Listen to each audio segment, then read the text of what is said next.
¿Todo bien? Esperamos que estén bien. ¿Cómo estás, Nico? Bien, ahí estamos. Muy bien, gracias a Dios. Buenísimo. Arrancamos las actividades juveniles del año 2020. Y bueno, como dijimos en las invitaciones y demás, en esta oportunidad de ver el contexto vamos a trabajar de esta manera. Estamos estrenando esto de las reuniones online. Así que bueno, vamos a ver cómo sale en esta primera experiencia juvenil, digamos. ¿Te parece que arranquemos con una oración? Sí, cómo no. Bueno, Padre Celestial, te agradecemos por este día que nos has regalado, gracias por tus bendiciones, gracias por tus cuidados. Sobre todo, Dios, gracias por la salvación que nos has dado a través de Dios Jesús. Gracias porque vino a este mundo y murió por nosotros. Y gracias por ese amor y esa misericordia que se renuevan todos los días con nosotros. Gracias porque nos tenés paciencia y estás siempre a nuestro lado. Dios, queremos encomendarte este tiempo. Te queremos pedir especialmente por cada uno de los jóvenes que están en este momento participando de este evento y por toda la iglesia en general, Señor, para que tú estés cuidando de cada uno de ellos. Sabemos que son momentos difíciles que estamos pasando, pero sabemos que tú estás al lado nuestro y es mucho más fácil poder sobrellevar las situaciones, porque sabemos que vos peleás por nosotros. Te queremos pedir, Padre, para que estés hablando a través de tu siervo también y que todo redunde para tu gloria. Te agradecemos por todo y te lo pedimos en el nombre de Cristo Jesús. Amén. Amén. Bueno, Nico, ¿cómo vamos a hacer si por ejemplo los chicos quieren participar en algo? ¿Cómo vamos a hacer? Claro. Bueno, la idea de este año es que podamos, la mayoría de los jóvenes, estar involucrados en la actividad. Y se nos ocurrió que una de las formas de hacerlo es implementar grupos de trabajo donde vos puedas anotarte en un área que más te guste.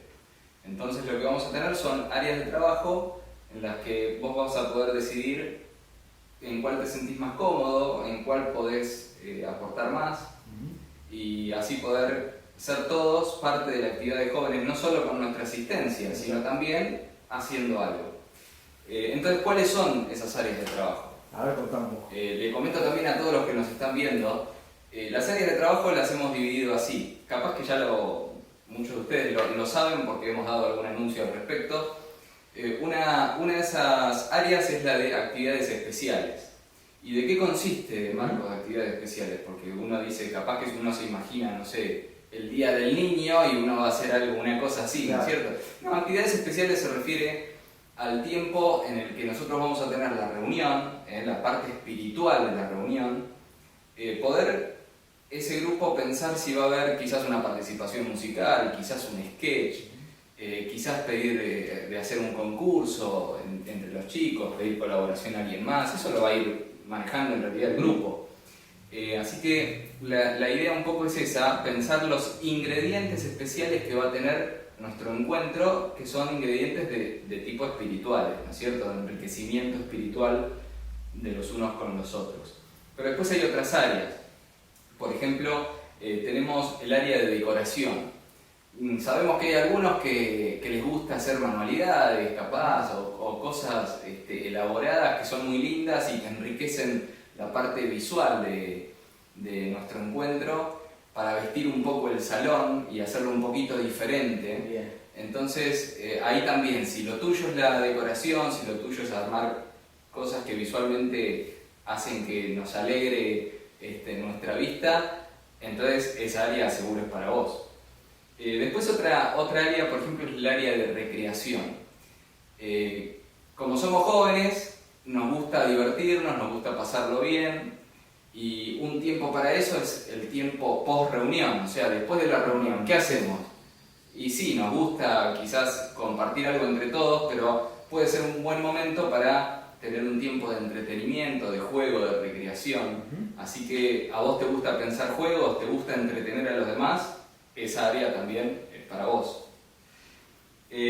Otra área también muy importante es el área de publicidad. Porque es cierto que todas nuestras reuniones de jóvenes son, ¿cuándo, Marcos? Son los segundos y los cuartos. Y los cuartos. Claro, es regla que los segundos y cuartos tenemos encuentro, pero por ahí a veces está bueno que nos recuerden y y también está bueno tener algo gráfico que quizás nos sirve para compartir y para invitar a otros jóvenes y también nos motiva los unos a los otros, ¿no? Así que esa área también es importante, la de elaborar algo gráfico que nos recuerde de la reunión, que quizás mencione algo especial que va a haber en la reunión. Bueno, eso lo va a ir viendo los especialistas en el área, ¿no? Así que también está el manejo de las redes sociales, publicar en Instagram, compartir por WhatsApp toda la información, los medios que más utilizamos hoy en día. No sé si me está quedando pendiente algo. El tema del refrigerio, por ejemplo. El tema del refrigerio. Claro, me estoy olvidando de algo muy importante para muchos, ¿no? También tenemos un área que tiene que ver con el refrigerio, el área de cocina, si le queremos llamar, le hemos puesto así. La idea es que en esta área también vos te puedas involucrar, porque hay que pensar en un refrigerio. Durante mucho tiempo hacíamos las clásicas pizzas, pero capaz que puede haber otra cosa que se les ocurre para hacer, que también está bueno. Pero no es solo también cocinar, también hay que comprar los ingredientes, también hay que preparar y disponer de todas las cosas para servir el alimento. Y después, claro, no es que nos fuimos todos a casa, también hay que mantener ordenado el ámbito que nos permite cocinar y preparar esos alimentos. Así que si a vos te gusta todo eso, si crees que podés ser de ayuda, esto es un área también muy importante que llena nuestros estómagos, pero que también nos da ese tiempo de comunión los unos con los otros. Ahora, no hablamos de algunos requisitos. Bien. Que no son muchos en realidad. Estamos hablando de la reunión de jóvenes de la iglesia, o sea que estamos refiriéndonos a los jóvenes de nuestra congregación, ¿cierto? Esto lo aclaramos por el tema de que estamos virtualmente haciendo este anuncio. Y después el otro requisito quizás sería el de que hay que estar bautizado, porque vamos a desarrollar un servicio al Señor. Pero vos, Marcos, ¿qué decís? ¿Hay algún tope de edad para esto? No. A ver, ¿qué podemos decir? El que quiera colaborar puede colaborar. Exacto, claro. En lo que quiera. Claro. ¿Para qué vamos a ponerle un tope de edad? Si vos te sentís joven de espíritu para colaborar, hacelo, sumate. Así que lo que vamos a hacer es, para quienes todavía no completaron ese formulario y quieren hacerlo, vamos a extender el plazo que habíamos puesto originariamente para anotarse, y lo vamos a dar una semana más, ¿sí? Así podemos terminar de anotarnos. Total, al no poder reunirnos presencialmente, tampoco podemos poner del todo en marcha estos grupos de trabajo. Entonces, anotate, hacelo en el link que vamos a dejar en la descripción de este video de YouTube. Entra ahí, completa los datos, es muy sencillo, algunos datos personales de contacto y después el área donde vos quieras estar. Lo único que te vamos a pedir es que vos pongas un área que sea la que más te gusta, donde más te gustaría estar, que vos indiques esa área primero. Y después te vamos a pedir que indiques una segunda área de trabajo que también te podría llegar a gustar, para que nosotros la tengamos como una alternativa. Porque supongamos que la mayoría se inscribe en actividades especiales, Marcos, y va a quedar capaz un grupo de 20 personas ahí y después 2 personas, 3, 5, ¿y cómo hacemos? Entonces, la idea es que podamos también tener grupos equilibrados de trabajo. Bien. Bueno, esto es con respecto a la mecánica, cómo vamos a trabajar, pero hay otra cosa que a mí me interesa también. ¿Cómo vamos a desarrollar el temario? ¿De qué se va a tratar esta actividad de jóvenes? ¿Vos, Marcos, nos podés contar un poquito de eso? Buenísimo. Bueno, la idea para este año vamos a estar trabajando mirando la carta de Santiago. Y la idea es ir desmenuzando todos los versículos, todos los capítulos durante este año. Ya tenemos los oradores confirmados hasta fin de año. La idea, el título del tema sería Santiago crece en sabiduría y en fe. Vamos a estar viendo sobre el crecimiento espiritual y demás. Y otra cosita, antes que me olvide. Aparte del tema, lo que le queremos decir a los chicos es que luego del mensaje que vamos a tener en este día, que está a cargo de Chicho Procopio, que va a estar dando la introducción y el primer tema, vamos a dejar una placa al final para que podamos tener, como hacemos cuando tenemos las reuniones presenciales, que ponemos los motivos de oración y nos dividimos en grupos. La idea es que en el grupo que estemos en casa, con la familia y demás, o solo, como estemos, podamos tener este tiempo para aprovechar y para poder orar. Así que bueno, esa es la idea. Así que bueno, nos predisponemos a escuchar la palabra de Dios a través de Eliseo.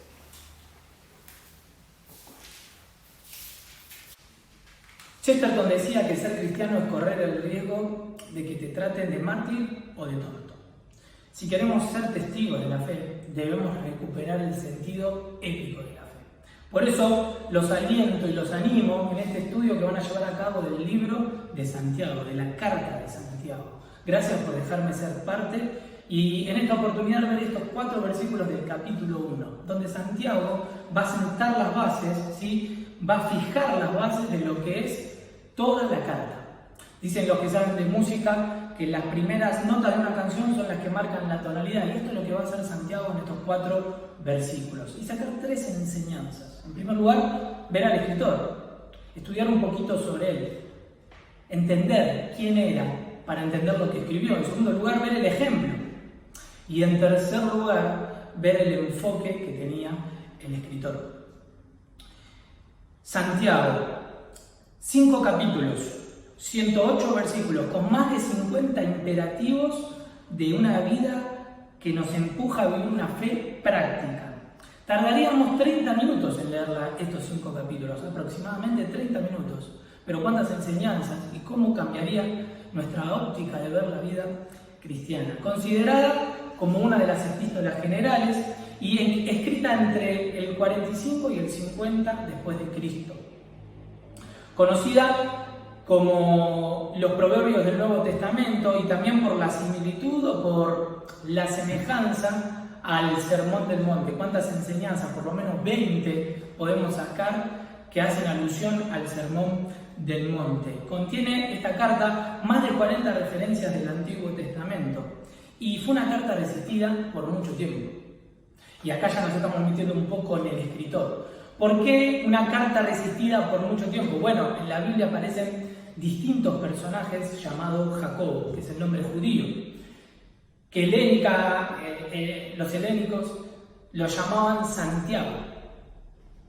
Y como decía, varios personajes llamados Jacobo aparecen en la Biblia, pero solo calificarían 2 para haber escrito esta carta.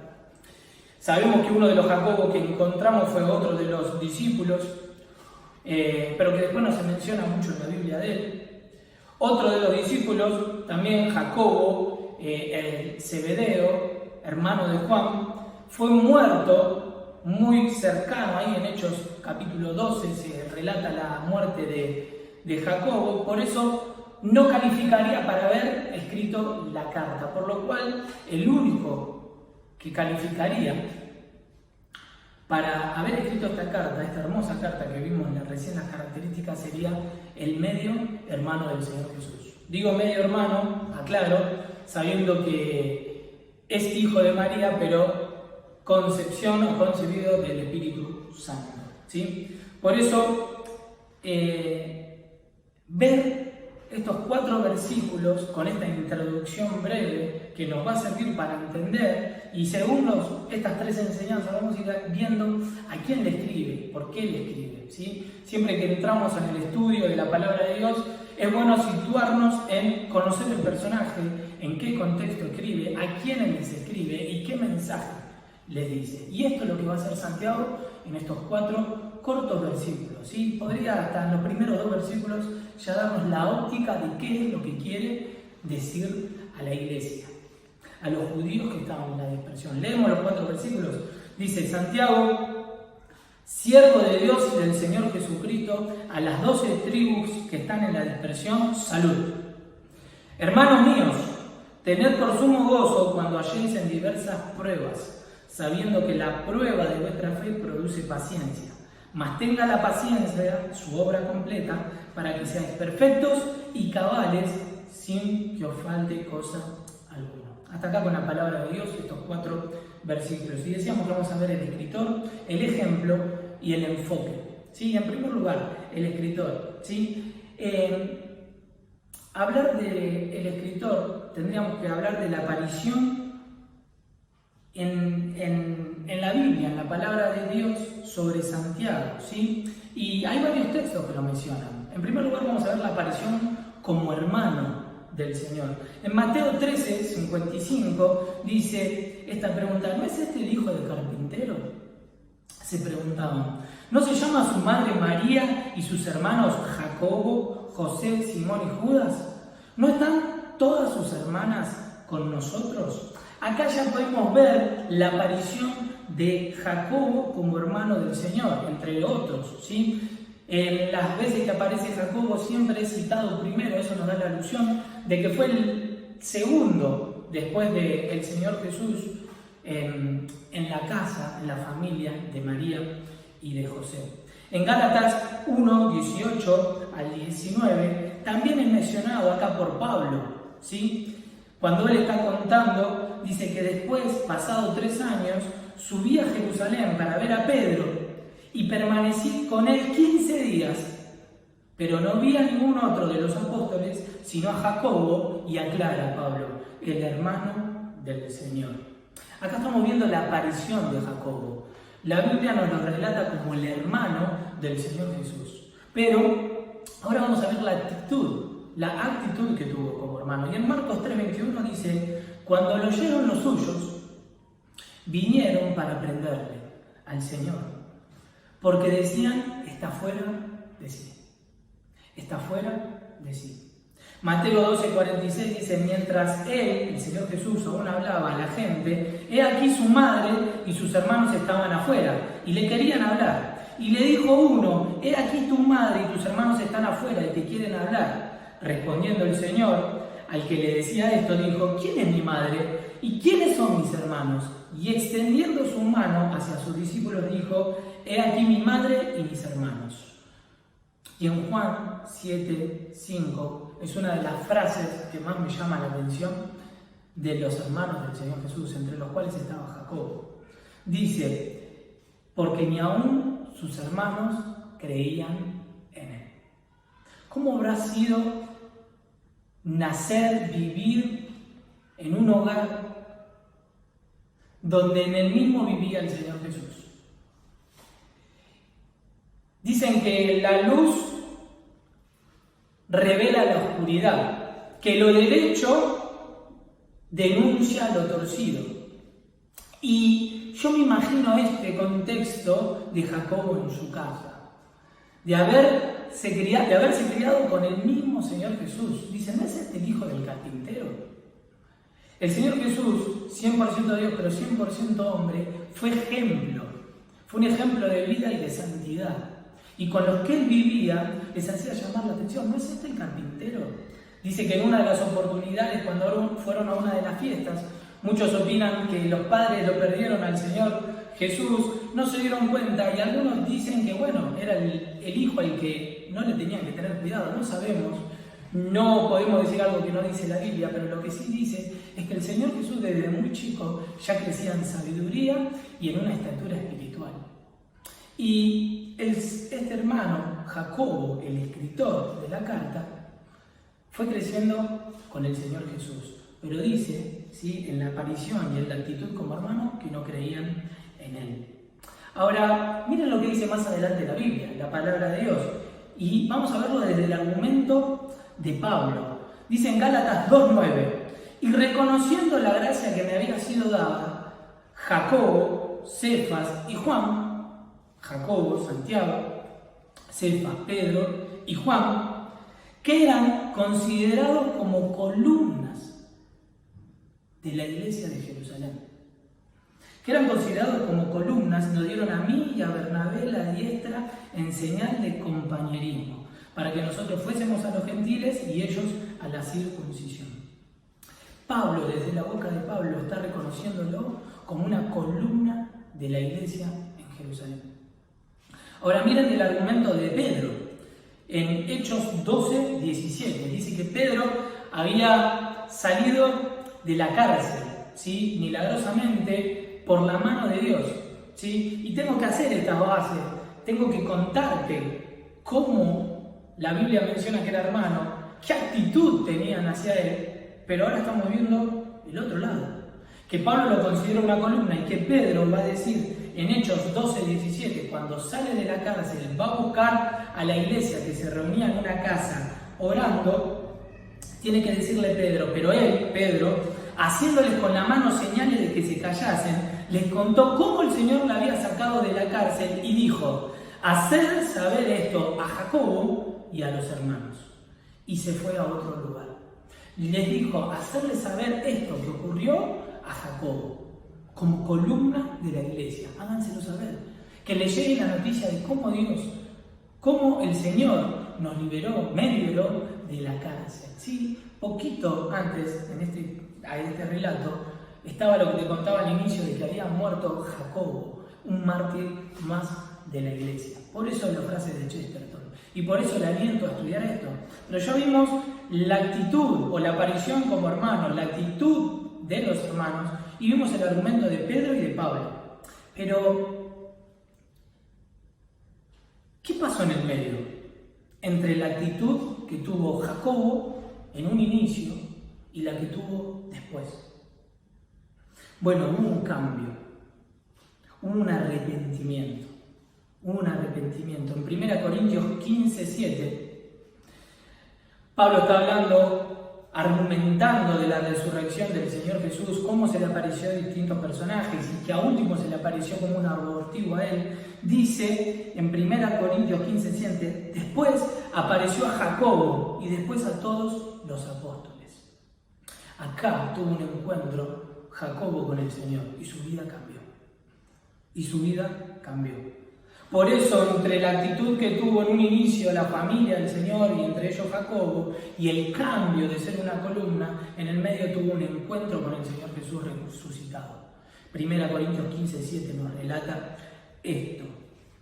Y en Hechos 15:13, ¿sí? Ahí se da el concilio de Jerusalén, dice, y cuando ellos callaron, cuando dejaron de hablar, de argumentar, con un tema tan crucial de la salvación de los judíos, de la circuncisión, dice que cuando se callaron, Jacobo respondió diciendo, varones, hermanos míos, oídme. Y ahí empieza a hablar. No lo vamos a leer por amor al tiempo, pero sí lo que te quiero marcar es el cambio, el arrepentimiento. ¿Quién era en un momento Jacobo, pero quién fue después? Pero en el medio, el encuentro que tuvo con el Señor Jesús. Dice que fue considerado columna de la iglesia de Jerusalén y que en un concilio donde se estaba debatiendo algo tan importante, él pide la palabra y habla con autoridad, siendo la autoridad de entre los judíos. Por eso, entrando un poquito en el personaje y ya viendo un poco de la carta, en primer lugar vamos a hablar del escritor. Y en esto yo te quiero hablar, en primer lugar, del escritor, hablarte del cambio. El cambio. ¿Nos damos cuenta de lo que Dios puede hacer? Santiago, siervo de Dios. Santiago, siervo de Dios y del Señor Jesucristo. Pero este Santiago, este Jacobo, de no creer, pasó a ser una columna de la iglesia. De no creer, a ser autoridad de la iglesia en Jerusalén. De no creer en el mismo Señor Jesús, a pararse en un concilio y hablar con autoridad un tema tan relevante como el que vimos. De no creer en el Señor Jesús, a ser apoyo de Pedro, de Juan, en la obra misionera. Por eso, estudiando el escritor, quisiera ver en primer lugar, haciendo un subpunto con el cambio. Con el cambio. ¿Nos damos cuenta de lo que Dios puede hacer? Te animo, y me animo, cuando leo esto, a profundizar en los cambios. A ver que Dios puede transformar una vida que se entrega al Señor. Que el Señor puede perdonar nuestros pecados y potenciarnos. Y llevarnos a ser alguien de que no creíamos en Él, a trabajar para Él. Por eso, estudiando el personaje, yo no puedo dejar de decirte en esta primera palabra, Santiago, decirte que era alguien que no creía en Él, pero que tuvo un encuentro con el Señor Jesús y fue una persona muy valiosa. ¿Sí? Josefo, un historiador del primer siglo, ubica la muerte de Santiago en el año 62. ¿Sí? muerto y apedreado por haber defendido su fe. Por eso, hablarte del cambio. Pero en segundo lugar, hablarte del compromiso. Estamos hablando del escritor y vemos el cambio, pero también te quiero hablar del compromiso de este escritor. Yo me comprometería en una etapa de persecución, lo leímos y vamos a entrar más adelante, que él escribe en un tiempo de dispersión. ¿Me comprometería a escribir, a identificarme con Cristo? Me acuerdo esta canción, cuando estaba estudiando esto, de la canción que cantábamos en la escuela bíblica, quiero identificarme con Cristo, quiero identificarme con Él. Donde quiera que esté, que sepa la gente que vivo por Él. Y que el mundo conozca que Cristo es verdad, y no solamente palabras, con Cristo en este mundo me quiero identificar. Esta canción, tranquilamente, la podría haber escrito Santiago. ¿Y qué es lo que nos hace alusión? En la carta de Santiago. Por eso no solo ver el cambio, en segundo lugar, ver el compromiso. El propósito del libro es que tengamos una fe como resultado de la salvación, una fe como fruto. Y esta es otra de las cosas que a Lutero le hacía ruido, que decía que iba en contraposición a lo que hablaba Pablo, y no es así. Santiago va a hablar de una fe como resultado de la salvación, que mi fe se tiene que demostrar en obras. Y esto es lo que estaba alentando a la iglesia que estaba en la dispersión, en la diáspora. ¿Sí? Por eso el compromiso. Ahora vamos a hablar un poquitito de eso. Pero el compromiso. ¿Cómo te identifican? ¿Cómo me identifican los demás? En Santiago pondrían ver el cambio. ¿No es este hijo del carpintero, decían del Señor? Pero también lo decían de Jacob. Lo podrían decir tranquilamente, ahora viendo su cambio, pero también su compromiso. En escribir, en alentar a una iglesia que estaba en la dispersión, pero en último lugar ver su corazón. Dice en el versículo que leímos, hermanos míos, en el versículo 2. Y ahí yo veo el corazón. Como decía, nos da la tonalidad. 15 veces va a aparecer la palabra hermanos, hermanos míos. ¿Sí? 15 veces, lo vemos ahí en el capítulo 1, 2, en el versículo 16 del capítulo 1, en el versículo 19, en 2, 1, en el 5 y en el 14 y así. Te animo a que lo busques. En toda la carta le habla de hermanos. Y ya vemos el corazón de un pastor, el corazón de Santiago. Le escriben a los que estaban en la dispersión, en la diáspora, y le dice a las 12 tribus. ¿Sí? Esto es un término para mencionar a todos los judíos que se habían convertido y que estaban en la dispersión. En Hechos capítulo 2, Hechos 4, se multiplica, explota la conversión de los cristianos. Y esto lleva a, entre lo que estaba pasando en estos capítulos de Hechos, ¿sí? La muerte de los primeros cristianos, a que la iglesia tiene que vivir esta etapa que es la diáspora, donde salen a la dispersión, a otros lugares, ¿sí? Pero dice a las 12 tribus, esto es un término para mencionar a todos los judíos. Y dice, me encanta, porque en Hechos 1:8, que es uno de los textos de la Gran Comisión, el Señor dice, me seréis testigos en Jerusalén, en toda Judea, en Samaria y hasta el resto de la tierra. Ahora, Hechos 1:8, ¿sí? Se da porque en Hechos 8:1, si lo damos vuelta, dice que Saulo asolaba la iglesia y todos fueron esparcidos. Eso lo encontramos en Hechos 8:1 y todos fueron esparcidos. Empieza la persecución. Ahora, ¿cómo te parece que se encontraba la iglesia o esos primeros judíos cristianos? ¿Cómo te pensás que se encontraban? ¿Quién les daría trabajo en Samaria o en las otras ciudades? Encima habían dejado todo por comprometerse con Cristo, su familia, su trabajo, sus lugares, se iban sin nada. A ellos les escribe Santiago.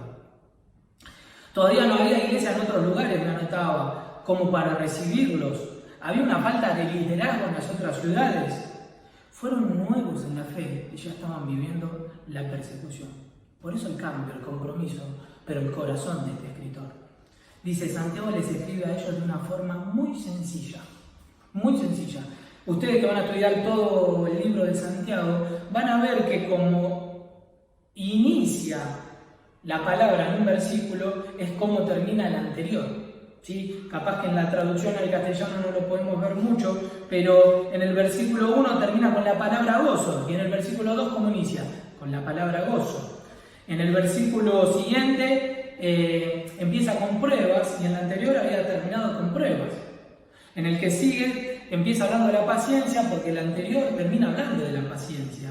Y el que le sigue empieza hablando, si a alguno le falta alguna cosa, pida la sabiduría de Dios. Y así es como termina el versículo anterior. Santiago escribe de una forma muy práctica, porque los judíos aprendían así, de esta forma temática para aprender.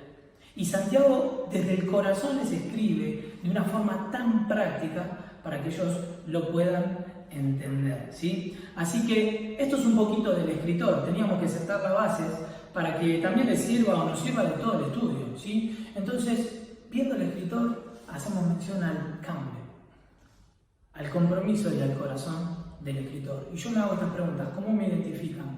¿Qué tipo de corazón tengo? ¿Y se ven los cambios en mi vida? Esto es lo que va a proponer Santiago en toda la epístola. Pero en segundo lugar, rápidamente vamos a ver el ejemplo. En el ejemplo, dice Santiago, siervo de Dios y del Señor Jesucristo, a las 12 tribus que están en la dispersión, salud. Y en primer lugar yo quiero hablarte acá de la sencillez. ¿Cómo podría haberse presentado Santiago? Me ponía a pensar. ¿Te pusiste a pensar cuando lo leíste? ¿Cómo se podría haber presentado Santiago a sus lectores? Santiago, yo me hubiese presentado columna de la iglesia en Jerusalén.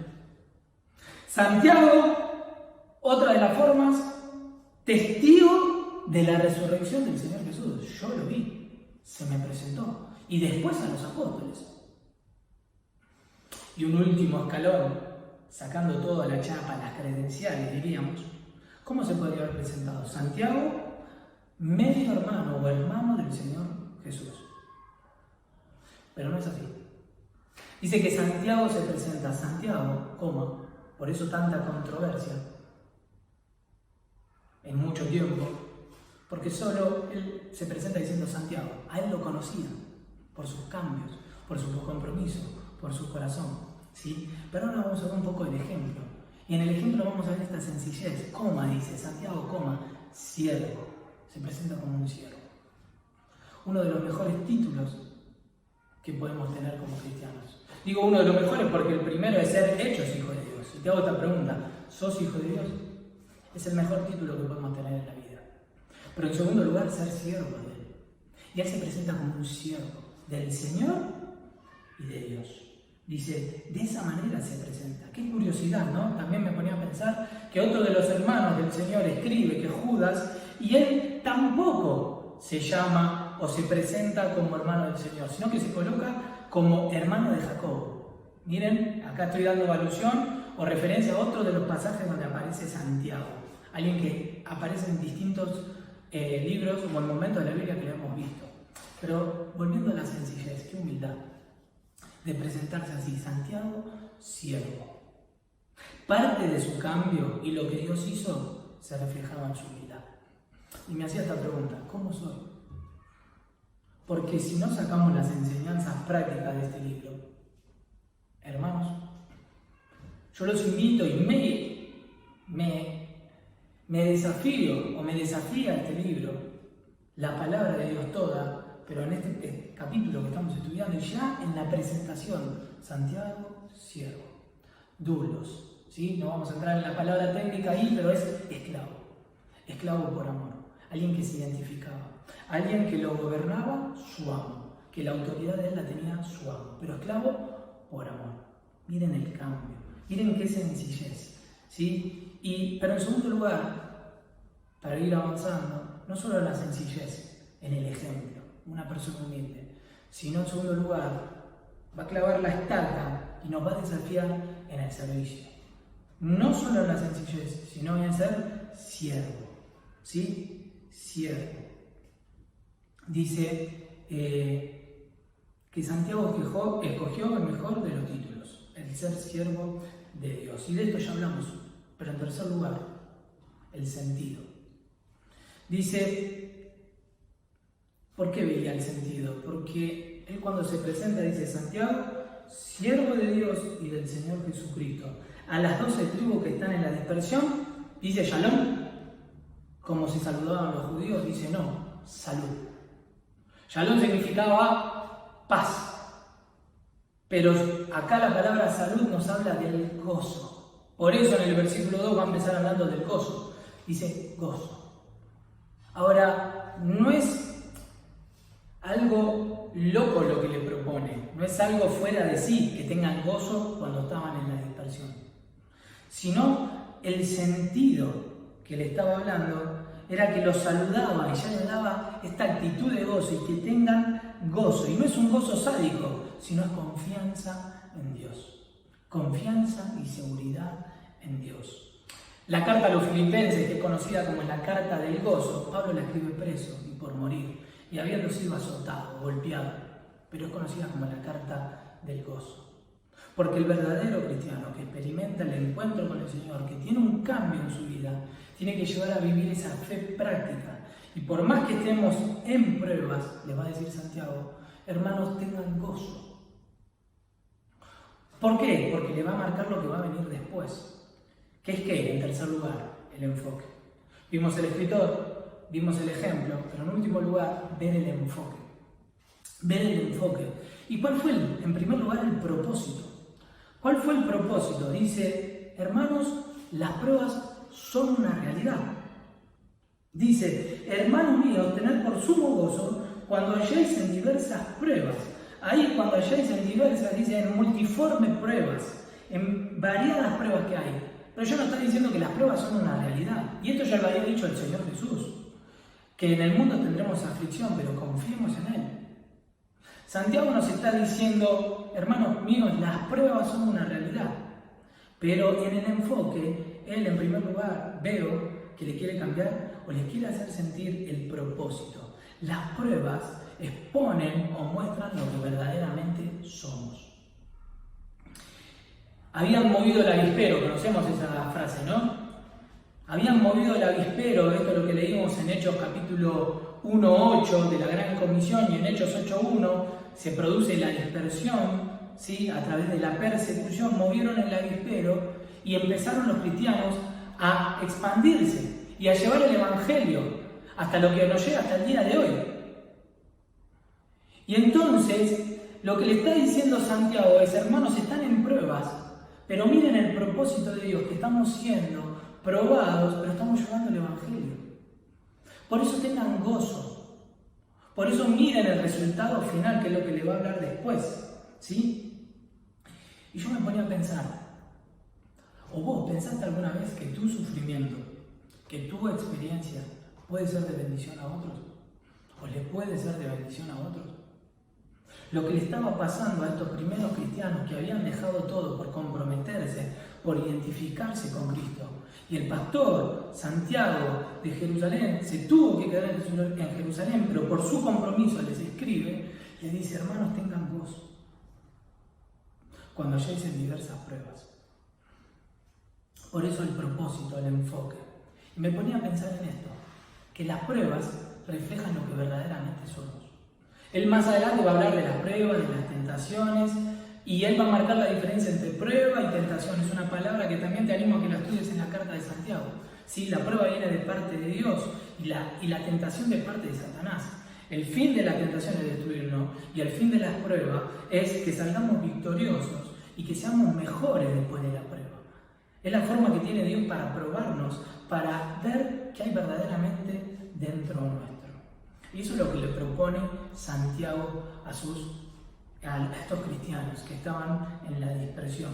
Pero no solo, en primer lugar, ver el propósito dentro del enfoque, sino en segundo lugar, ver la perseverancia.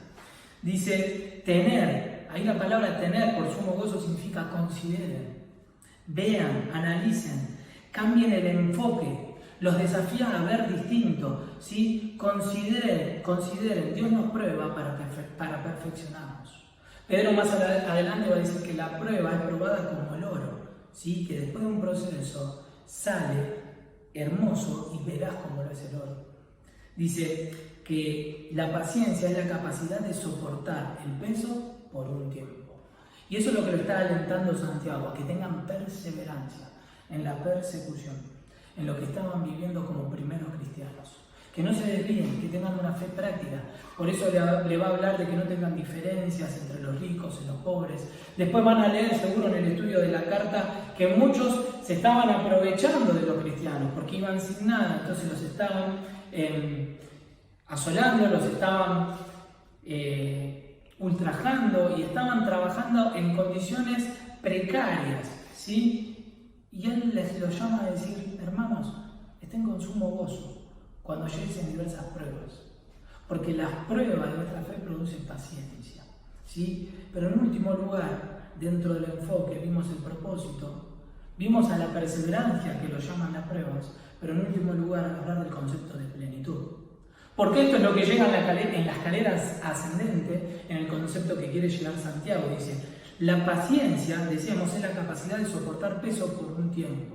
Dice, ¿para qué? Para que seáis perfectos, para que seáis maduros, para que seáis completos. Y es así como va después a repetirlo este concepto, completos y que no falte cosa alguna. El desafío de esta carta nos lleva a vivir y a mostrarle al Señor Jesús. A que la fe sea una forma práctica, a que nuestra fe se pueda ver. Que como cristianos nuestra fe se pueda ver. Y esto es lo que va a escribir Santiago. Y por eso te aliento que en estas 3 enseñanzas, estudiando de él, del escritor, ver el cambio que tuvo, ver el compromiso, ver el corazón, nos aliente a tener ese cambio, a tener ese compromiso y a tener ese corazón de siervo.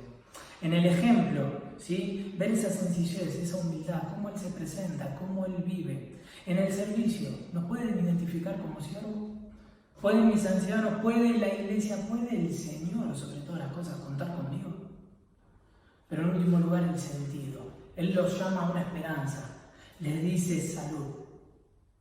Y los cristianos estamos en este mundo para llevar esperanza. De malas noticias está lleno este mundo. Y más en el momento que estamos esperando. ¿Por qué como jóvenes? ¿Por qué no como jóvenes? ¿Por qué no como verdaderos cristianos llevamos esperanza? Pero en tercer lugar, tener el enfoque que tenía Santiago. Dice que en su propósito les escribe para alentarnos, para que tengan perseverancia y para que sean verdaderamente plenos. Que puedan experimentar la plenitud de Cristo, de que puedan ser maduros, de tal forma que no les falte cosa alguna, que sean verdaderamente sabios. Y eso es lo que va después a charlar o que le van a tocar en los próximos versículos en los distintos estudios que van a seguir. Hermanos, que el libro de Santiago nos desafíe. Como me desafió a mí, espero que Dios nos desafíe con este libro, a vivir una vida de fe práctica. Que seamos sal, que seamos luz en este mundo que se pierde. Y que podamos llevarle esperanza. Como Pablo le dijo a ese carcelero que se estaba por matar. No te hagas ningún daño, todos los que estamos acá en la cárcel estamos bien. Le llegó esperanza. Eso es lo que le está diciendo Santiago a esos cristianos, a esos primeros cristianos que estaban siendo esparcidos por todos los lugares, pero que lleven el cristianismo, que su conducta hable más de que su voz, que su conducta hable más fuerte de que el mensaje que tenían. Y esto es lo que nos proclama. Qué bueno que podamos entender esto, aprender de estos imperativos, pero en estos 4 versículos ver esto. El siervo de Dios Santiago, qué escritor, qué hombre, qué ejemplo y qué enfoque que nos da para la vida cristiana. Hermanos, que Dios nos bendiga y que podamos ponerlo en práctica. Saludos.